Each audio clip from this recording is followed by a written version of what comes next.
The Senate's immigration reform bill, crafted by the U.S. Senate's Gang of Eight, offers pathways to citizenship for the estimated 11 million people living in the U.S. without proper documentation.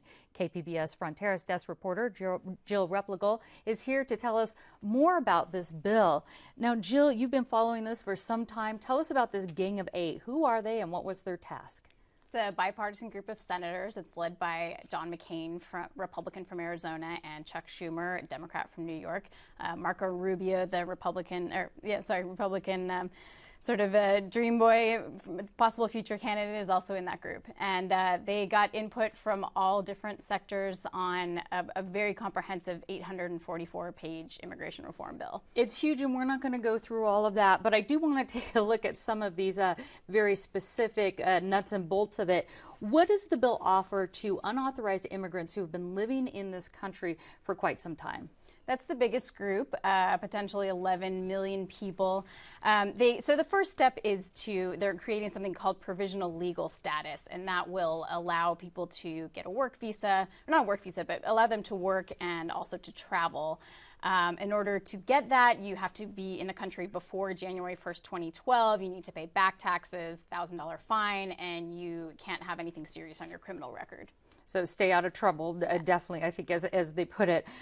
Now, if all these requirements are met, then what happens? Then after 10 years, they can apply for permanent residency. They need to learn English, again, pay a fine, and then they can apply for a green card. So after that 10-year residency, they have to wait another 3 years before applying for their permanent residency? No, another 3 years to apply for citizenship. For citizenship. Mm-hmm. Tell us about what it takes to apply for citizenship. You need to know English. You need to take the citizenship test. You need to be in good moral standing. And in other words, not be a felon. Not be a felon, but they also do an interview. One of the accused Boston bombers did not actually pass that part of his citizenship test. That's why he didn't have his citizenship at the time of the events. He didn't pass that good moral standing part of the evaluation of this. There's some other classifications for immigrants in this bill that they'd be affected by it.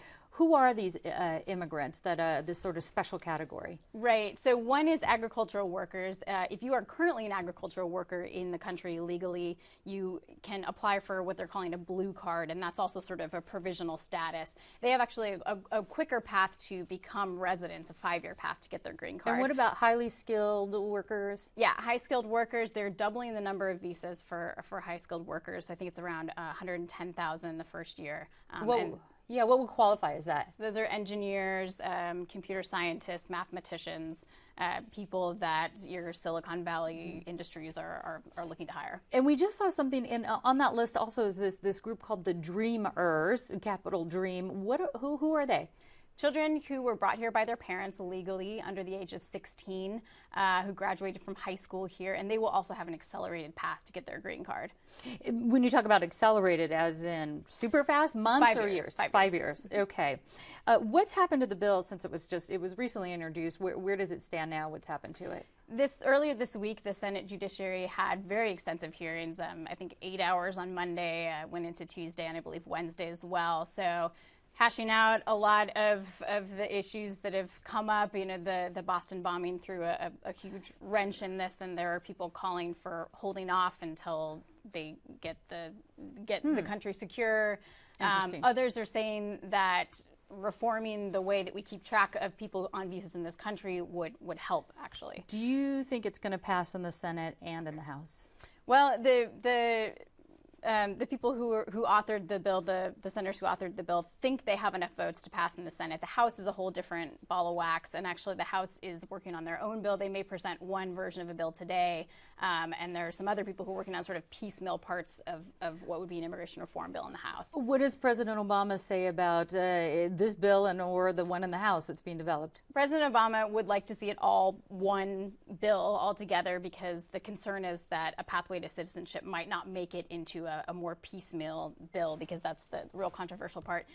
He's given support to the bill that the senators proposed and said that he would support that effort. Okay, well, thanks for that update. This is Jill Replogle, our KPBS Fronteras desk. Thanks so much. Thanks for having me.